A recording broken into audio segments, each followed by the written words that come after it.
Assalamu alaikum. Thank you all for joining this evening. I hope you're enjoying your wonderful, delicious sandwiches. It is such a gift to be with all of you here this evening. And I don't say that lightly. I know we have so much going on in our lives. We have work, we have commotion, we have traffic. The fact that you are here this evening is a gift. This is a blessing. We're all overstretched, we're overstimulated, and we have emotionally saturated lives. The fact that we're choosing to gather is an act of healing in itself. Because truthfully, we don't always have the time. We don't always have the time to gather or to take the permission to be here for ourselves. You hear me okay? A little bit higher. How about now? Now? Okay, wonderful. Truthfully, we don't always have the time to make space for ourselves, right? There's ups and there's downs. I am not here tonight as somebody who has everything sorted out.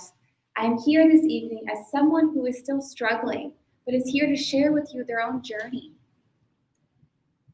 So allow me to begin by first painting a picture. You drive into the employee parking lot. You're already mentally bracing the day that is going to be coming ahead of you. As you pass by the emergency room lobby, you can notice that there are 60 to 70 people waiting. Can you hear me okay? No. Now, can we hear me okay? Okay. Now, can you hear me okay? Okay, we'll move forward. There must be 60 to 70 people waiting in the emergency room windows already, so I'm already seeing this. The inside is already full. There are about 60 beds in the emergency room. This means that it is already at full capacity. There is no room to slow down. You haven't even clocked in yet, but the weight of the day is already presenting itself.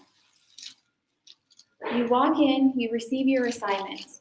There are 4 patients you are in charge of this evening, each one carrying their very own sense of pain. In one room, there is a woman who is having some vague abdominal pain and bloating. She drove for several hours to be seen, hoping for some answers. In report, you hear she does not know yet what is going on. You know it is a malignancy. It is a potentially and has all the picture tail signs of ovarian cancer. She doesn't even know this yet. In the next room, there's an elderly man, positive for COVID. He is currently on the sepsis protocol. He is on oxygen. He is stable for now. However, at any given moment, this entire thing could change. Every breath is with borrowed time. In the third room, there is a mental health emergency, a patient in the middle of a manic episode. Medications he's been off of, sleep deprived, agitated, and volatile. You are a small statured woman.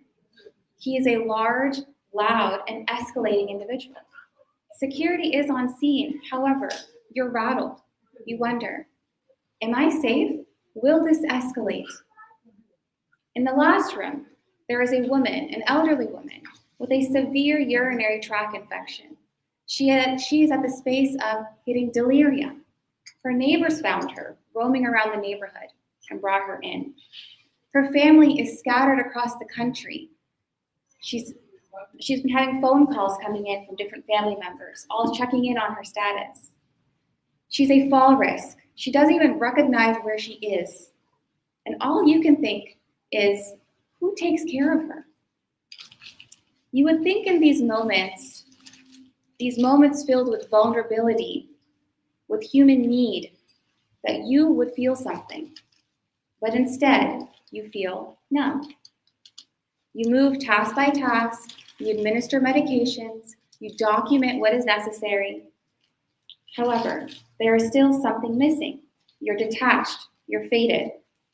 You're not able to offer soft words, the small talk, the hand-holding, the deep humanly acts of care. Not because you don't want to, but because there is nothing left to give. And it doesn't end when you clock out. This here is where my burnout began. When I'd get home, there was no break. As the eldest daughter, I felt a constant, unspoken pressure to manage, to fix, to coordinate, to be what I now call the chaos coordinator of the home life. And at the same time, I was entering an infancy of marriage, still learning, still adjusting, still navigating what it means to build a home with another person. That too came with its own emotional demands, new vulnerabilities and new storms. So now imagine this, 3 layers, the heaviness of the ER, the invisible labor of family dynamics, the sacred yet sensitive transition into married life, and a body that is tired, a heart that is numb, and a soul that is overstretched. This is where I found myself. And I know I am not alone.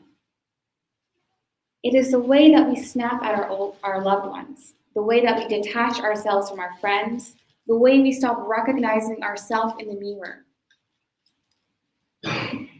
And that is why we're here this evening. Tonight, we're going to be checking in, not the different boxes, checking them off. I am not going to offer you 5 self-care tips that you already have seen online. It's about telling the truth. It's about looking burnout in the face and understanding it from a clinical, from an emotional, from an energetic, and from an Islamically spiritual perspective. So what we'll be discussing is what burnout truly looks like and how it impacts your nervous system, your relationships, your faith, how emotional intelligence and workplace toxicity can affect your ability to stay connected, how energy becomes unbalanced, and why healing involves the mind, the body, and the soul, and how our beloved Prophet Muhammad, peace be upon him, had modeled steadiness in the face of grief, exhaustion, betrayal, and trauma. Because we know he didn't survive just storms. He showed us how to walk through them.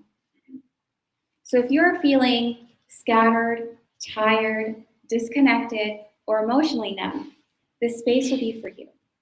So we'll go ahead and begin with our first segment on burnout. Now, burnout is not something that just happens, right? You don't just wake up and you're burnt out. It is something that gradually occurs. It is essentially like little pieces that will chip away. First, it's going to start off with, I had a rough day. I had a rough shift. I had a rough week. And slowly, time escapes you, and it's been a rough month. And eventually, you stop and you realize you don't even know what it feels like to feel rested. Our Prophet, peace be upon him, taught us that every part of us has rights over us, right? Our body, our soul, our relationships. But what happens when you spend too much time caring for others and you forget to care for yourself? Some early signs of burnout. Early signs can include waking up tired even if you've slept for 7 to 8 hours. You're dreading work, not because you don't like what you do, but because of the environment that you're in. You're feeling irritable, short-tempered, frustrated. You stop doing things that you enjoy because you feel as though doing those things that you enjoy actually cause you to feel like that's work in itself. You become hyper efficient at things you do. Right? You become hyper focused and emotionally unavailable. You lose that sense of being present. Now, these signs do not mean that you are weak. These signs simply mean that you are human. And again, our Prophet Muhammad, peace be upon him, he showed us that he could pause, that he would go to the cave of Hira and spend time in solace, to pause, to reset. And that tells us that we also can allow ourselves to pause and to reflect. What occurs when burnout stays unmanaged is these symptoms start to physically manifest within our bodies. So there are 5 major ways that chronic stress and depletion will present themselves inside of your body. The first way is going to be through cardiovascular strain. Right? So when we are overworked, we're consistently working under pressure, our body will stay in a fight and flight response. What this can lead to is things like elevated blood pressure. It can lead to cardiac arrhythmias. It can lead to constricted blood vessels. And over time, what will happen is you will predispose yourselves to having prolonged arrhythmias, or what is called atrial fibrillation. Other things is more longer-term issues, such as cardiovascular disease, atherosclerosis, hypertension, and this is just the beginning wakes of this. Symptoms you may begin to notice with prolonged stress and not taking care and reflecting upon yourself will be a pounding heart rate, right? Feeling this when you're even seated, anxiety that's caused from those palpitations, tension migraines. You may even feel flushed or dizzy after having really stressful days. Think about this, reflect. Have you ever felt that? Sitting in the parking lot after work, driving home? Where are you? What is going on with your heart? Chronic stress also will lead you to having hormonal imbalances. And hormonal imbalances play such a huge factor in many parts of our lives. So some of these hormones can include insulin. It can include your cortisol levels, right, which is your stress hormone. Estrogen levels for us women. Testosterone levels for males. Thyroid hormone dysfunction. All of this can start to actually physically affect us, right, when we have long-term hormonal dysregulation. So something that can occur for women is really, really painful and irregular menstrual cycles. Right? It starts to affect your fertility. How popular is IVF nowadays? And think about what has been ongoing for the last several decades.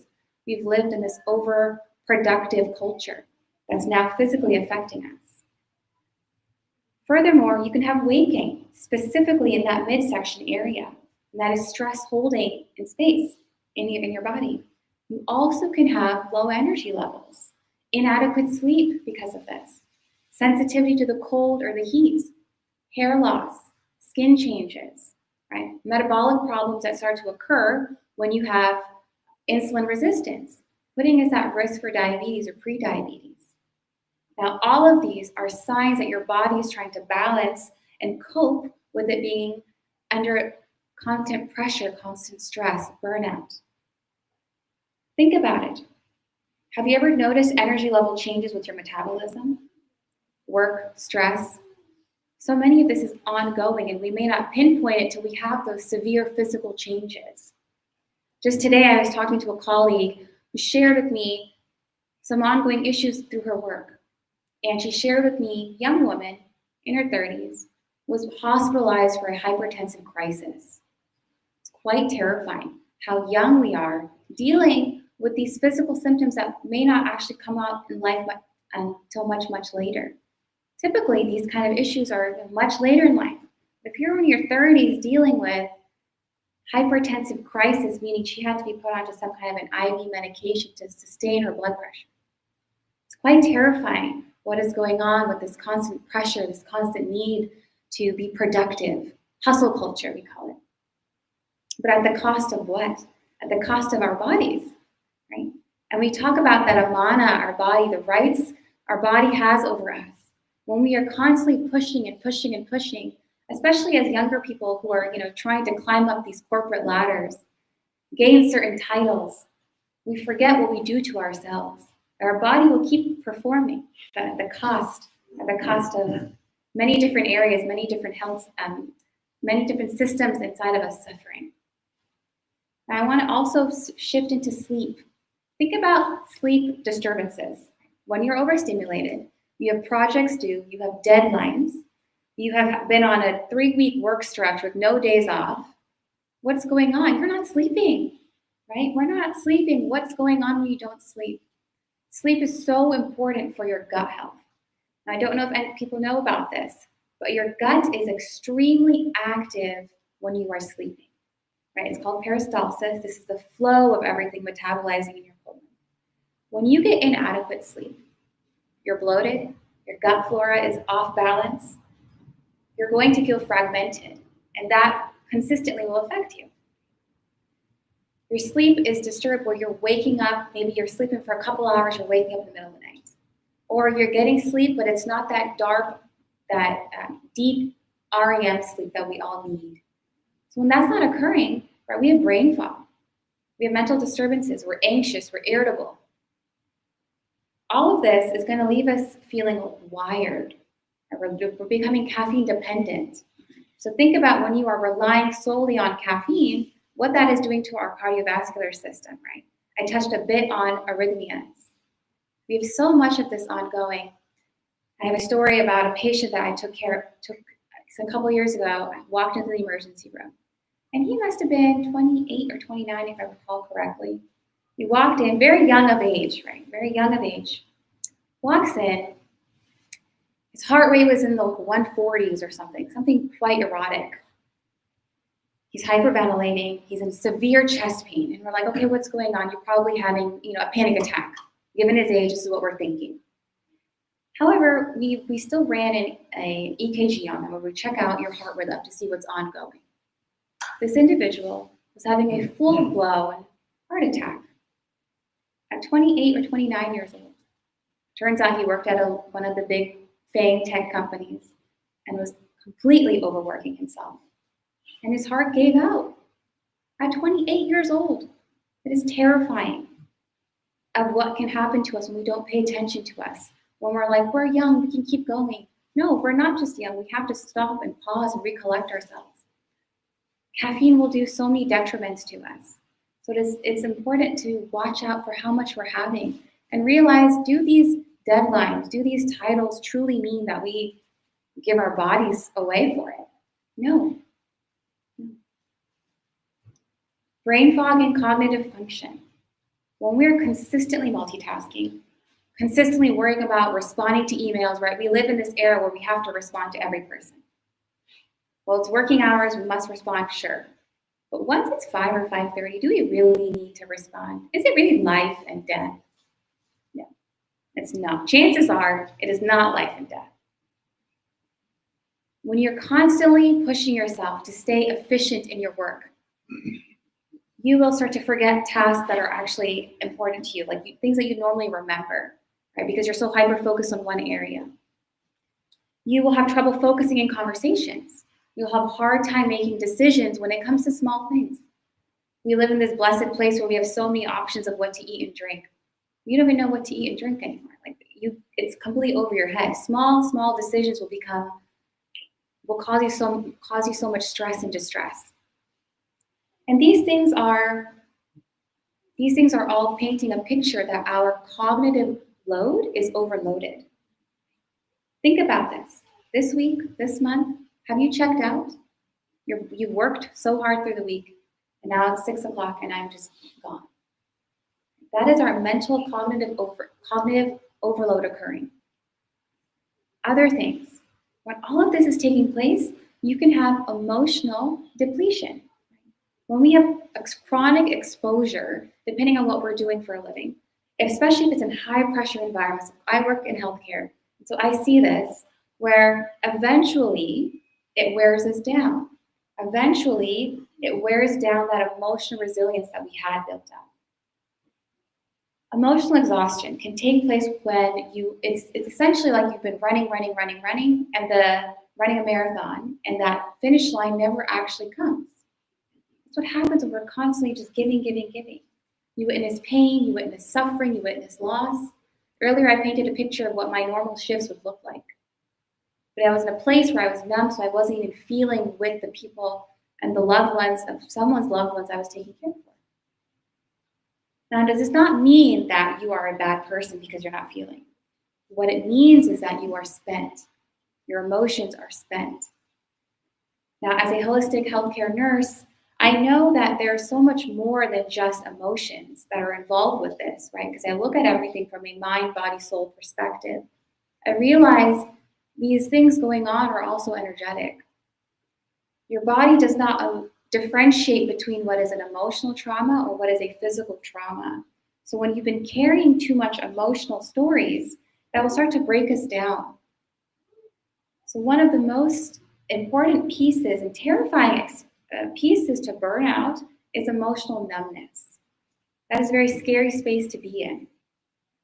Numbness is not us being cold-hearted. It is that emotional overload I just mentioned. That's what's going on. Your nervous system becomes so overran that it's like that circuit breaker just been flipped.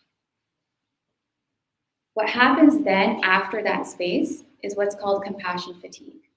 Compassion fatigue is the loss of caring in itself. This happens, you become numb. What do I do now? You're emotionally distant. You're not even feeling for what you're doing anymore. And then you feel this sense of guilt. Am I alone in this? Am I terrible at what I do? Do I belong in this career that I've spent years building? You will start to ask yourself these questions. What happens though? I want to shift into this space, a different space now. What happens if it's not that burnout piece that I mentioned? What if you are caring? You care about what you're doing. Is that actually burnout then, at that individual level? Or is it a toxic workspace that is causing this, where you're feeling dismissed and unseen? A toxic work environment can take place from different levels, right? When we talk about this, we think about, okay, is it I walk in and I'm being pinpointed and being discriminated against right in front of my face? It may not be that. Typically, this is very subtle. It's not a huge blowout.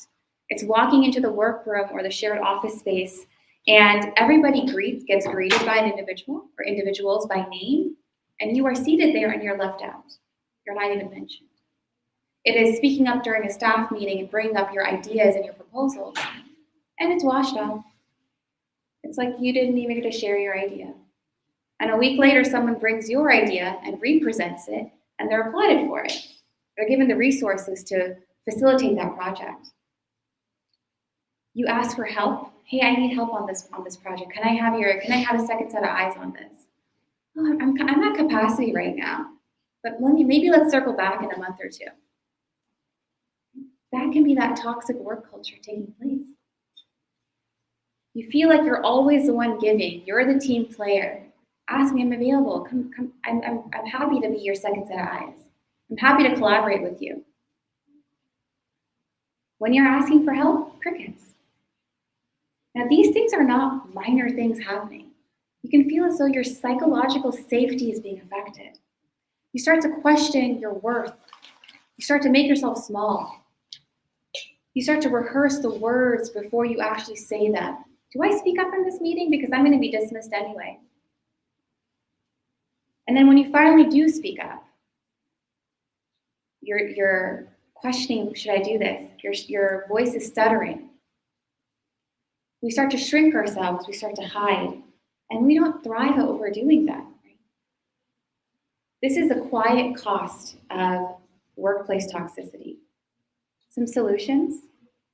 So we're going to encounter this in different spaces, and it may not always be work, right? Maybe it's in a community setting. Maybe it's in a family scenario. What can we do for this? Look for allies. Look for somebody in the room who meets you with a smile. Because just because 2 or 3 people in the workplace environment are not supportive of you does not mean everybody else is not.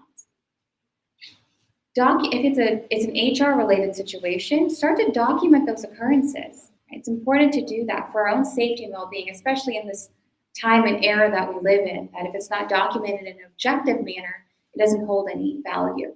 So document things in an objective manner.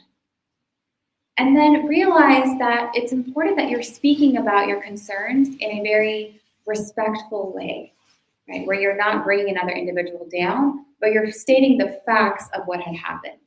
If you're being pinpointed in meetings in a public forum and it's consistently directed at you, hold that to that objective level. There's so much around people who belittle you in work settings. It's critical that we note those things down and stand up for yourself. Know that you belong, right? You are here for a reason. Your credentials, your career experience, you've earned your seat. We've all earned our seats. So don't let the fear of a bully or bullies in the workplace take away from where you belong. It's that shift of headspace that is so critical for us. Reframe that. I know it is so challenging, especially when you're in the brink of a bully who is saying that your work isn't good enough.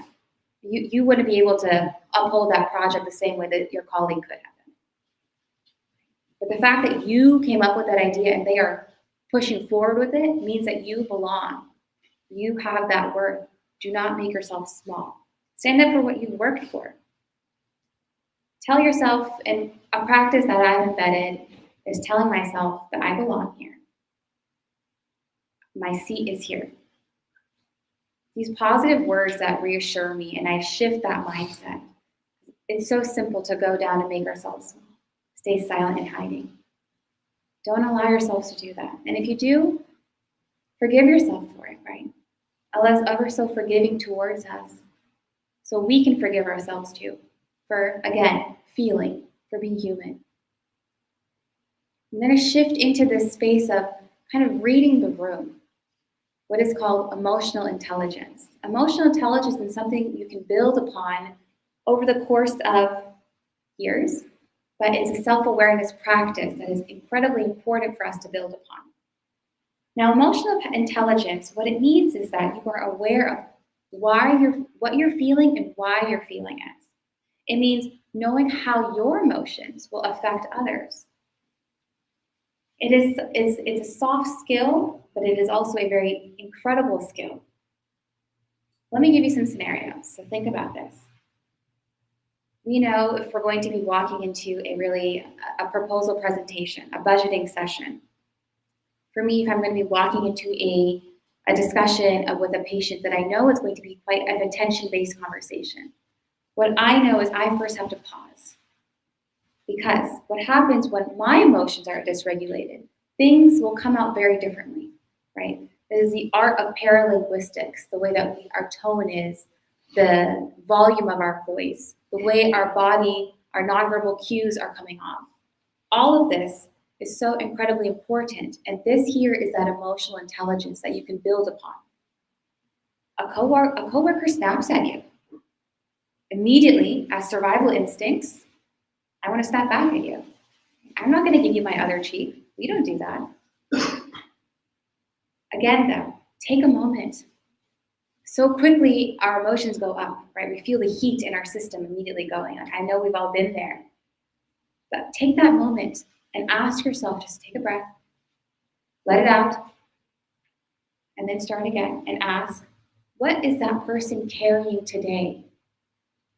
That is emotional intelligence. Ask yourself, why could they have reacted like that? Many times, it is not you that they are upset at, it is the situation at hand. We may not be in agreement with how the delivery of this project is. That's what that is. It is not an attack on you. In the clinical setting and healthcare setting, very oftentimes I'll see physicians speak to one another about what they think is most important and how a patient's clinical presentation should be addressed. And they don't attack one another, they never do. It is from my professional lens and my professional lens. This is what we think the patient should do first. That is emotional awareness, not letting it be a personal attack, rather a clinical situation, the matter at hand. So when you are overwhelmed, take that pause, and if you need to, if it's a decision that needs to be made, just make that tiny boundary adjustment. I need 5 minutes. Can we come back to that this afternoon? Let me sleep on that. I'll get back to you tomorrow morning.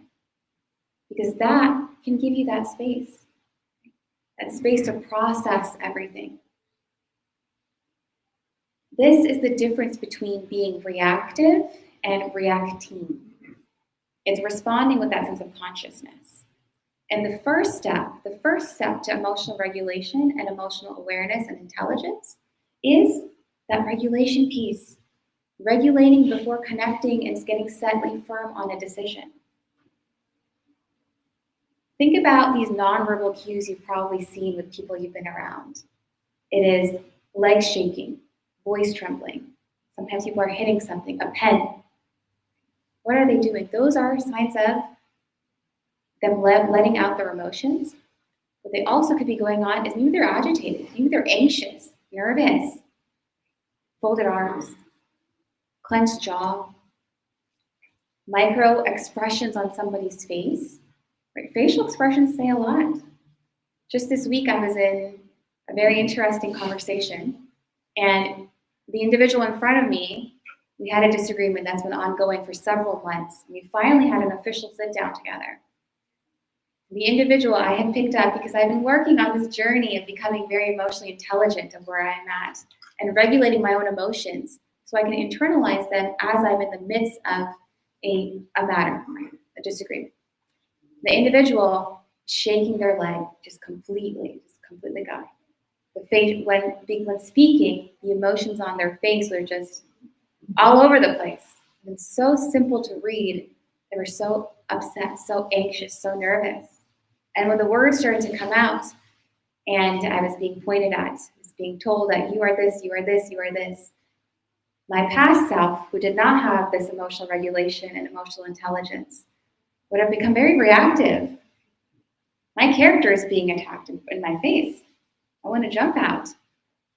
But rather, I took the high road, took a moment, I sat there, and I let them say what they needed to say. So I did not want to come to a place where I reacted out of anger, but rather let everybody else witness in the room what was ongoing, what had been ongoing.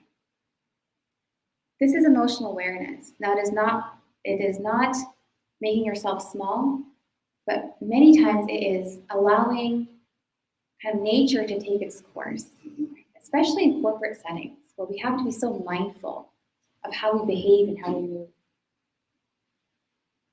It's us listening to ourselves and allowing others to witness what is at firsthand.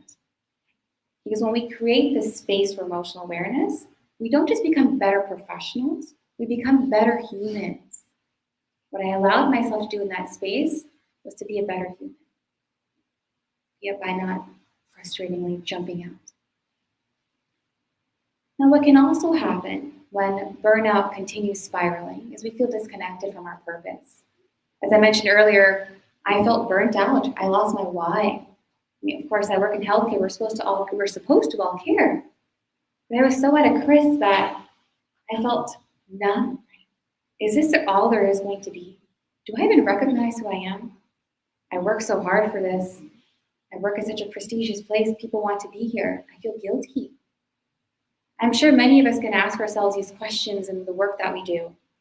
But realize and give yourselves this grace. Forgive yourself. You are human. We can feel. We were created to live with meaning and purpose. There is also this sense of energetic imbalance that happens. When we look at nature, if you look at the seasons, when it is cold out, and it's about to become cold out, the fall, all of the trees are losing their leaves. Right? And then by winter, everything is kind of at its bones, right? It's very skeleton looking like. You see the roots of the tree. That's what we see. Because it is cold, and the earth is preserving itself. Nature is preserving. And then slowly summer comes around, and it is very warm outside. Right? And the beautiful flowers are out, the birds are chirping, there's fruits again.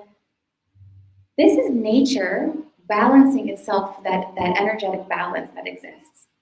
When somebody has misplaced emotional dysregulation, if they're frustrated in their lives in any which way, sometimes we are on the short end of that stick, where that energy has seeked balance in another space.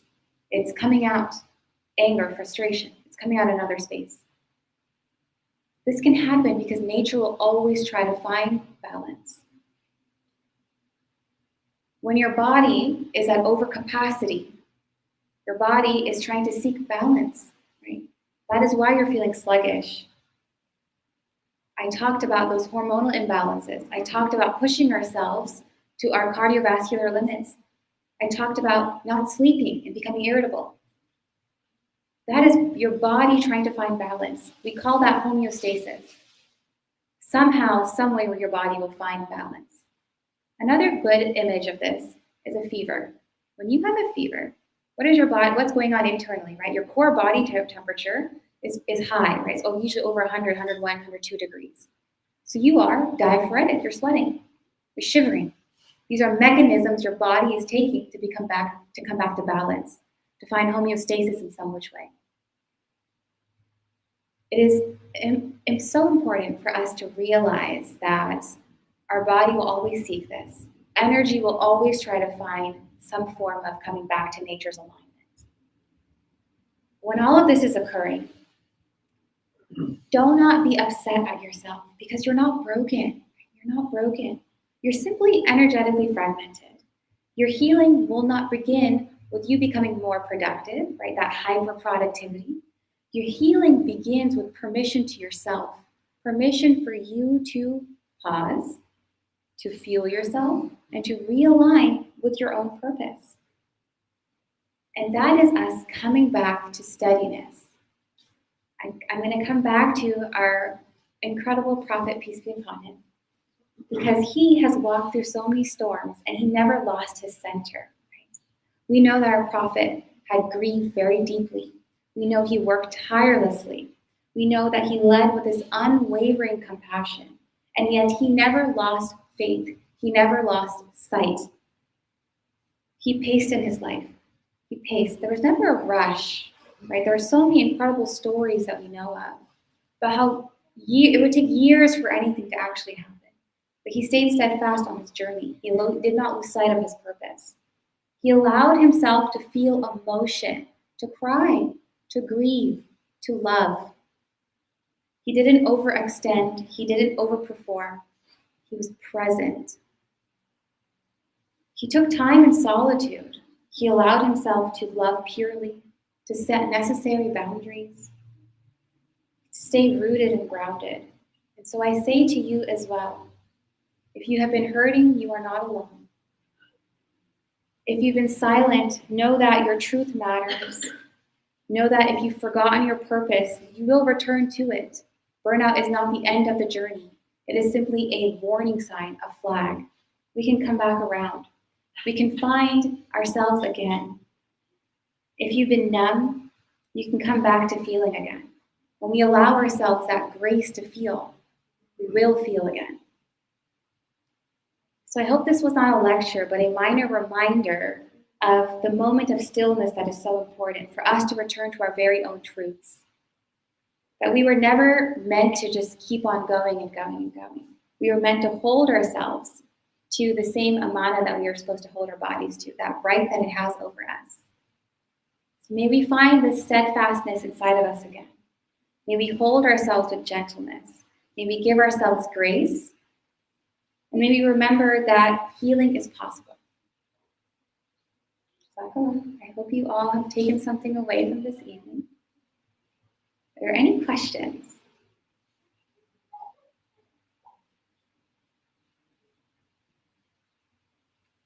Yes.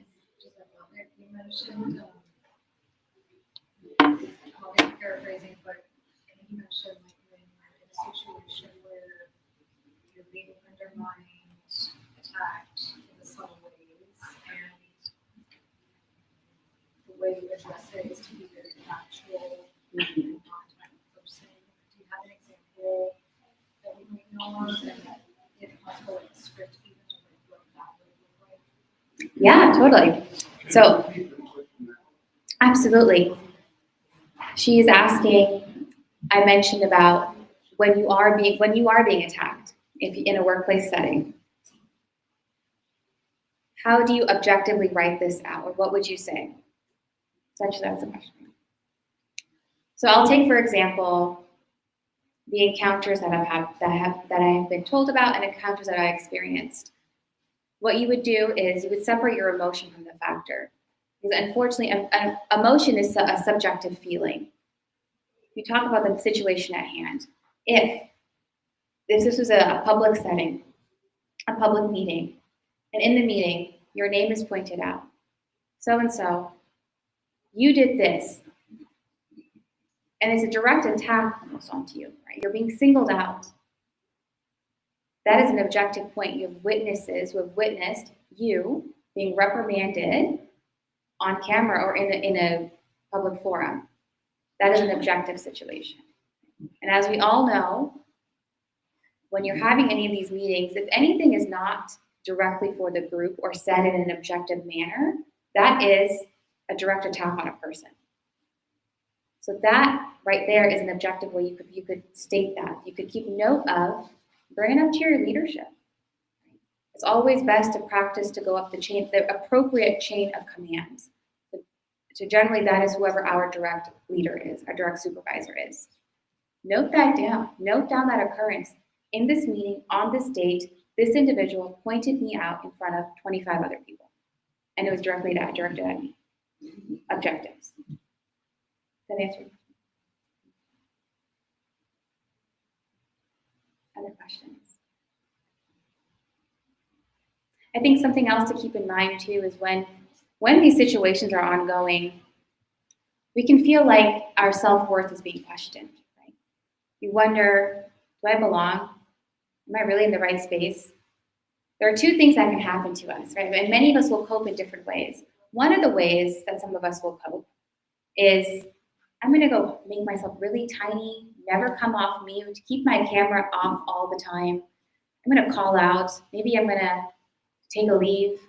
I'm going to start to apply to other jobs because this is not doing it anymore. And it's not the work, right? It's not, I love what I do. I love taking care of the patients I take care of. I know that I make a difference in someone's life. It's the camaraderie, it's the team that is making it insufferable to be here. Don't let that be the reason that you leave the purpose that you're leaving behind. When you're feeling this, it's so important to fight for and stand up for yourself. It's so easy for us to take the high to just leave. Don't leave, especially if you know you've worked really hard to get to where you are. Many of us, are trying to move into different places, different sectors, different workspaces. And when you get there, you're like, I've gotten here. It's going to be all dandelions and flowers from here on out. And in reality, that's not the truth. In every space you work in, you're always going to deal with individuals who are going to make you feel as though you're not at that certain level. And they do that because there's bullies. Bullies exist from the playground and through the rest of your life. Bullies do this because they have misplaced energy, right? I talked about energy and how it's going to follow you. So if we talk about childhood bullies. Childhood bullies, as we know, so much clinical research has come out on studies of children. When they're bullying in the playground, it is because their home life is unacceptable. So things are going on. So they're trying to find joy. They're trying to find themselves to just feel better in some which way. So they're putting somebody else, children, down in school, in the playground. Unfortunately, that behavior doesn't resolve. It continues onward in life. Individuals who usually are promoting that toxicity, that tension in the workplace, creating psychological unsafety, are unhappy in other which ways in their lives. And so they're projecting that in other spaces. Now, this does not just end in the workplace. It does not just end in the workplace. It can continue in family dynamics. Right? How many of us have experienced that in family dynamics? I'm sure a light bulb is going off. It's energy mismatched. I'm feeling small at home. I'm feeling small from my family, so I'm going to project over here. Something that happens in healthcare is, and as a nurse, right, we have what nurses call eating their young. Eat their young. Eating their young is when senior nurses, veteran nurses, don't want to help the baby nurses coming in, freshly out of nursing school. I recall when I was in the emergency room, and it's a very traumatic place to work, let me tell you. There's so much ongoing. And they don't teach you in school how to go from writing and reading and the stimulation labs, right? They don't teach you how to now apply that physically when there's so much going on in front of you. They don't teach, there's a disconnect that occurs. And it doesn't matter how long your internship was, it was very different because at that time, you're operating at a student capacity. You're not operating at, I'm licensed and I need to defend and protect my license that I worked so hard for. That's a completely different setting. And I recall having a chaotic day in the emergency room. I must have been a nurse for about 9 weeks at the time. So I just fresh. And there was this woman, and something was very off with her. Off as in, I knew there was more to the story than what was just the clinical presentation. She was bleeding. We couldn't tell where the bleeding was coming from. We thought it was a gastrointestinal bleed. Gastrointestinal bleeds can spiral very quickly. A lot of blood loss, they can go into shock. And I'm going in and I'm explaining I need the doctor's help, and no one was taking me seriously. This was very frustrating because her vital signs were normal-ish when she walked in. Or not walked in, when she was ambulanced in. But slowly it was kind of escalating.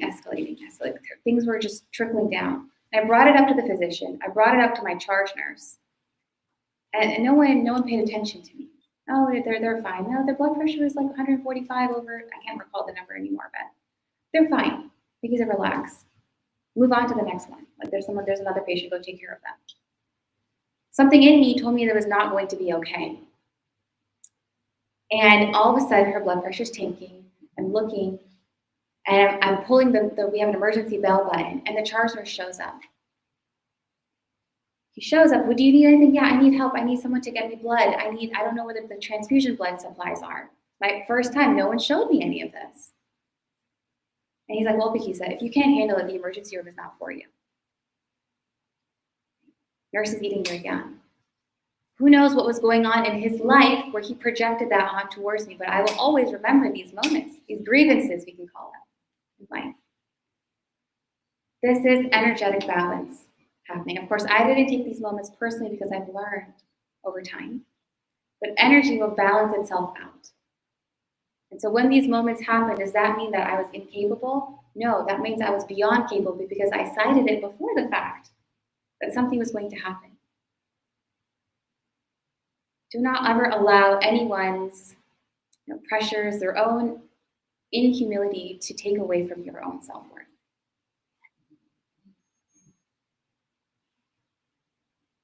Questions?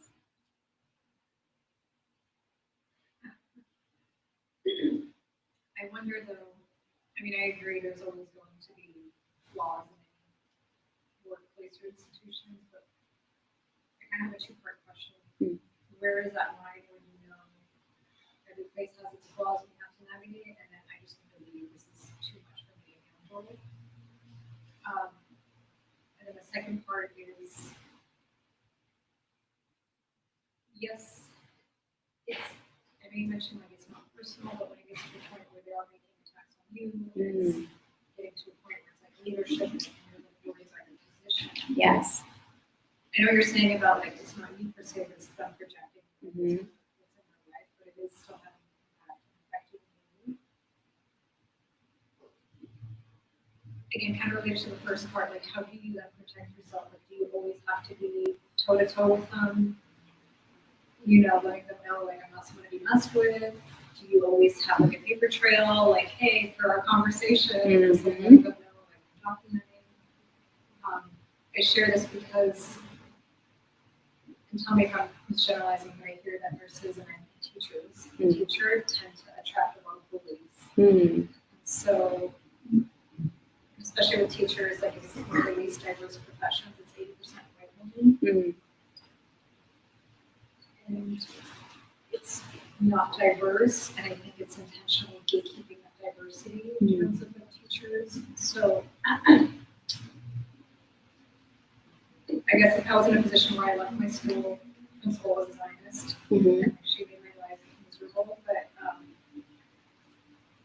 again, I did all those protective factors of like letting them know, like, hey, I'm documenting, this is not true what you said, this is a double standard for clients to me where I'm applying it to other people. So it's just, but it was exhausting, it was draining. It was like I can't do this anymore. So I left.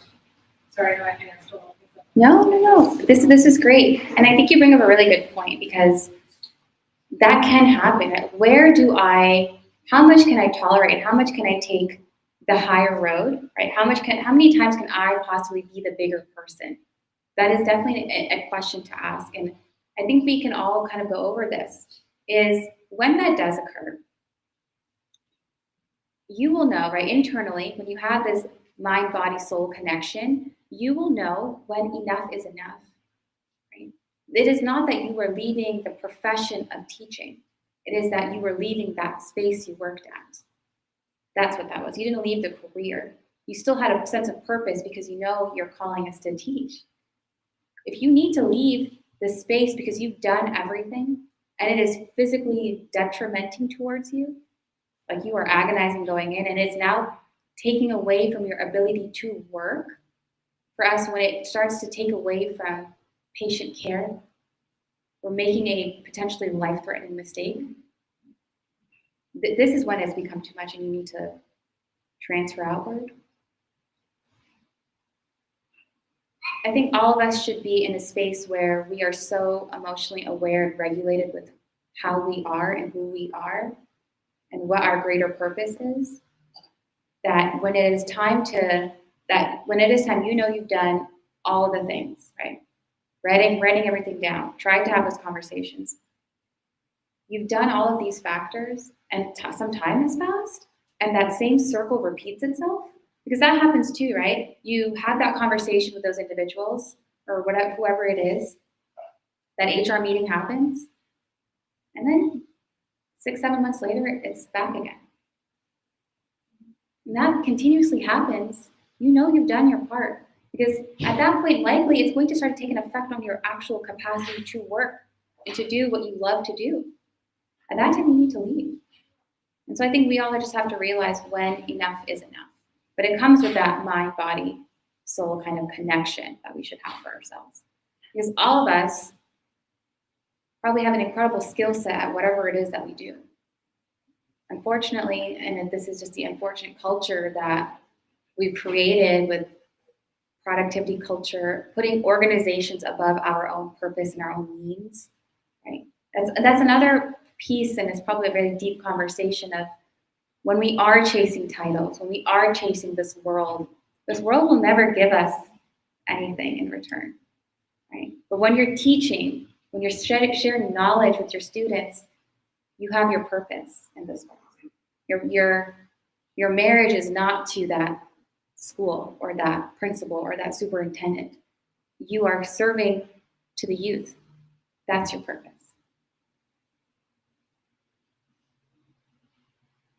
Other questions?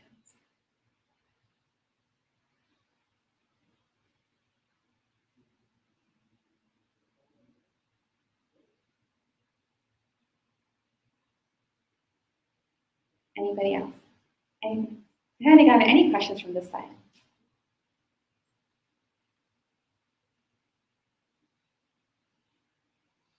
Yes. So we talked about emotional regulation, we talked about setting up boundaries, we talked about situations where we have to objectively document stuff.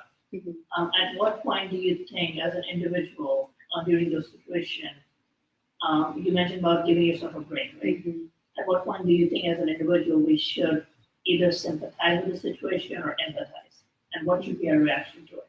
I think it'll depend on the situation, on what is presenting itself, right? Because when you sympathizing, right? Sympathizing is I can feel sorry for you, right? That is sympathizing. And then empathizing is I can feel that emotion with you. I'm going to live in this grief with you. When you want to separate, it's going to depend on what the matter at hand is. So I'm going to come back to the toxic workspace. So when we come back to the toxic workspace, if it is maybe an action that you did unknowingly, right? Sometimes we do things, right? We do things that we may not understand how it is affecting another person. Is it that maybe I walked into the room and I didn't say good morning a few times, and now those individuals think that I'm just not a team player and they're only going to say good morning to themselves and leave me out of it? And I can, in that sense, right, you can empathize because I can understand how I made somebody feel. And so I can feel for you why you no longer say good morning to me, because several occasions I have not. And I can sympathize when I just had this, for example, this discussion where this individual was yelling towards me. Their energy was so off balance, or misplacing it towards me directly. So if that is something that is occurring to you, I, in a sense, coming from my place of regularity, felt sorry for the person because they are so their life may be in such a critical space that they feel the need to project this much ruthlessness towards me. So I sympathize with you, but this is where this is. Of course, all of these situations will depend, right? There are such individual factors around it. You will just have to take each situation for what it is. But I also think it's critical that we reflect on ourselves and was there something I could have done differently, right? Because unfortunately, we only have control over our own take, right? So it's just impeccable that we just take our own actions and see how potentially we could have changed or done the situation differently. Of course, it's always important to stay objective, but it will always be situation and case by case.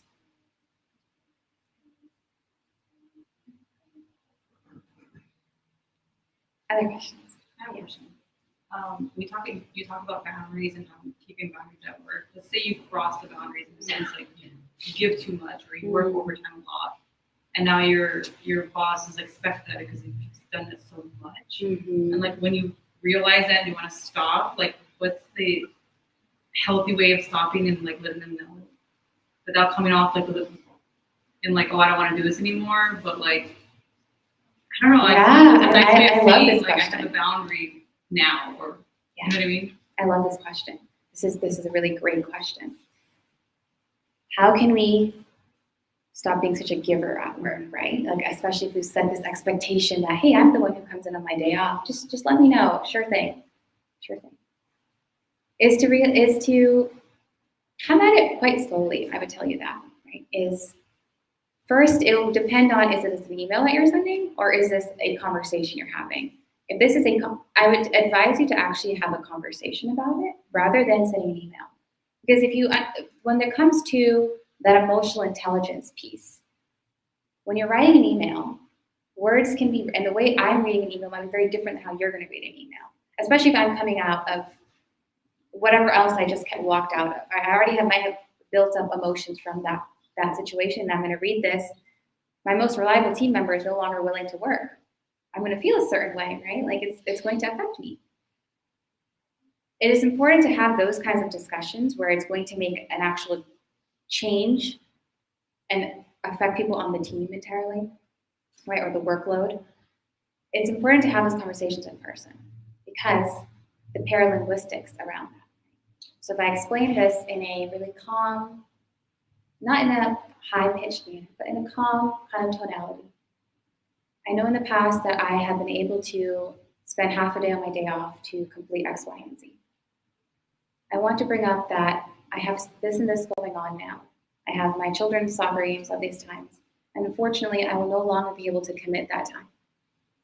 And I hope that you can understand and know that I will always be here to support in any other ways during the work week. It's as simple as that. You don't need to give in. I'm so sorry. Please know I'm still going to be here. Like you don't need to add those extra fluff factors, right? Because when you do that, you make yourself small again. Right? That's what that is. It's that people-pleasing tendencies. We make ourselves small. We don't have to do that. Just stay to the fact. And it's okay to share a tiny piece of the personal reason. You don't need to go into, I'm a mom, I have to be there to support my children. Like, we don't have to say all that. Keep it point objective. That's it.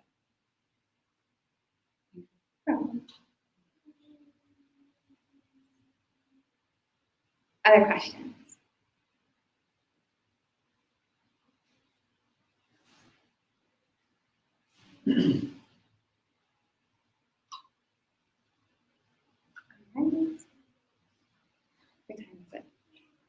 Okay, I think that brings us essentially to a close unless there's a final question.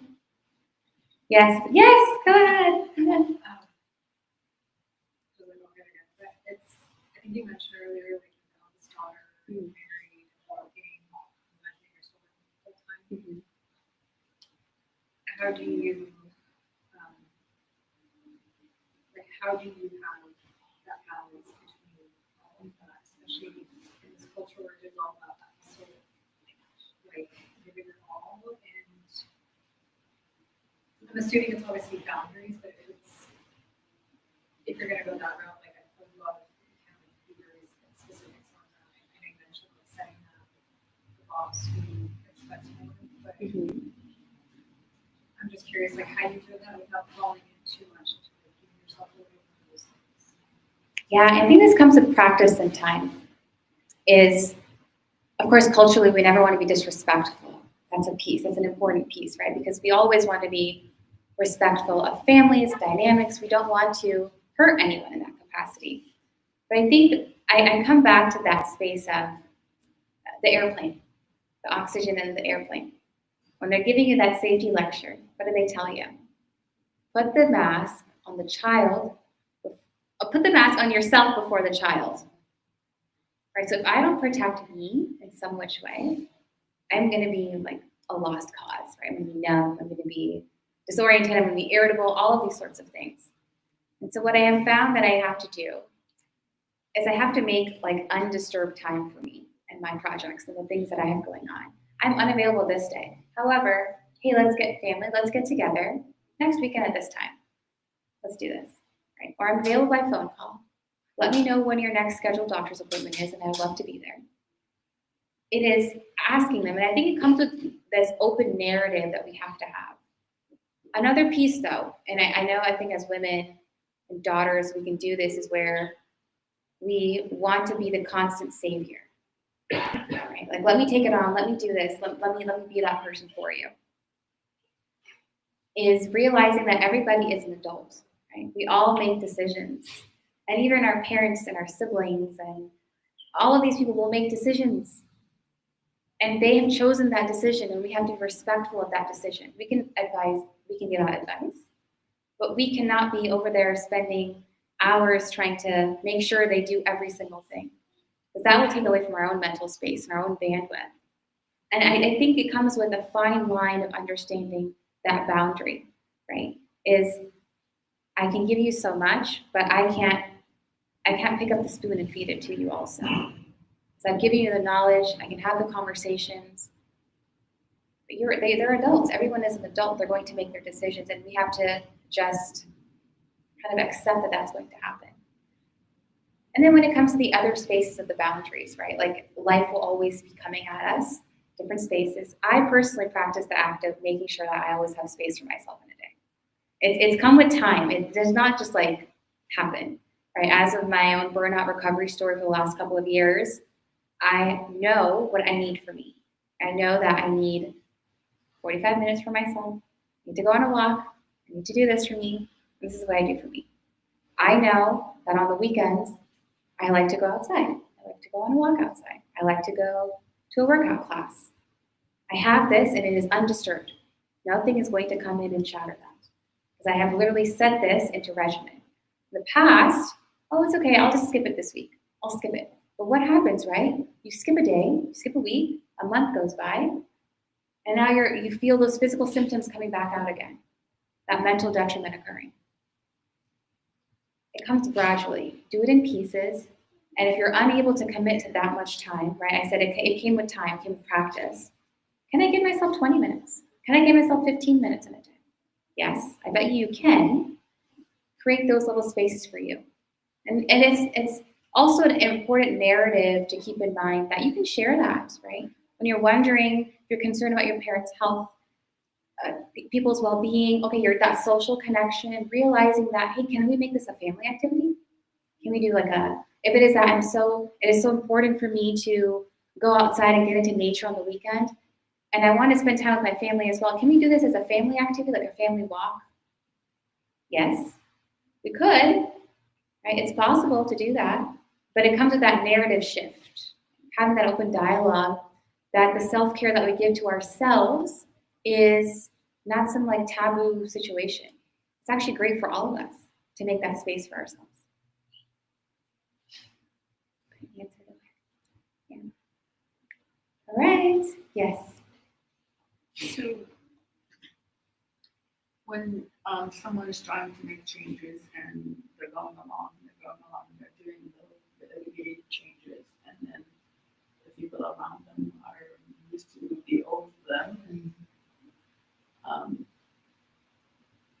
not accepting it. Yeah, and I think that's an important point you brought up. She's saying here, what happens if you are going through these changes and the people around you are not supportive of it, and they're going back to old ways, and they're bringing you down. What do? Well, again, right? Open narrative, bring it up to conversation. Why? I'm doing this for the benefit of me. Join me. Bring it up to them. I think the dialogue is what suffers. It's the dialogue. So much occurs and goes wrong because of miscommunication. Maybe the way that I said it was not well received, right? That paralinguistic. Was I coming off an emotional high when I said what I was saying? I was angry and projected to you. And then immediately you're going to shut down. Well, I don't want to join you. I don't want to. I don't care. I don't want to. That delivery is so important. How we're presenting it and where the people are, right? If they are already in an emotionally frantic space, they're not going to be they're not going to be able to receive anything either. So that comes back to that emotional intelligence, is understanding where people are to receive or not receive. And now, if you have done it, you go through it, what you thought and what you've collected, that both of you were in a good space to have these conversations, and it is still not received. Well, can I be around this individual tastefully? Because again, we have to protect our own peace, because we so easily can become so dysregulated again. And we don't want the burden of their undesires to change or whatever the reason may be to take over us. I know it's tough when we talk about boundaries, but it is important to know that, like our prophet, right? He would take time for how long, how many weeks would he be, or months sometimes he would be in the cave. That's a boundary set right there. Don't feel guilty for it. It takes time though, it takes practice. And give yourself grace with it. I really, really want to do that because we're so hard on ourselves. No, I can't do this. People are expecting this from me. No. We owe it to ourselves if it is affecting our physical being. Because again, this body is nothing. This body is just us. We owe it to our body. Right? That's that amana piece. Right? This body has rights over us. So it's so imminent on us to not let someone else's emotions or their own dysregulation affect us to that degree. Change the narrative. That's why I leave you. Yes? This is me, When I go to work, there's a stress. Mm. When I stay home, there's a stress with the children because, they are in the iPhone, they have attitude. I know everything. I know they want to talk. They're isolated. So what I do to deal with it, I just go to work. You know what I mean? Because either way, this is less than this one, Yes, I'm dealing with adults. And when I go to work, I deal with adults. When I stay home, I deal with children, and I don't want to have children. Yeah. So I don't know how, I'm escaping the escape. Because where I came from, if I do something wrong, my dad will whip me. I can't whip my children, but I go to jail. You know what I mean? So this is like a stress, emotional. Yes, it is. You talk about working environment, talk about the, medical environment, but family. Family dynamics are very challenging, right? And I think, I don't have experience with teenagers. I've been a teenager. Like when you buy a car, it comes with the owner manual. But when you have children, there's no owner manual. Yes. You just have to. You're just Allahu Akbar, Allahu Akbar, Allahu Akbar, Allahu Akbar.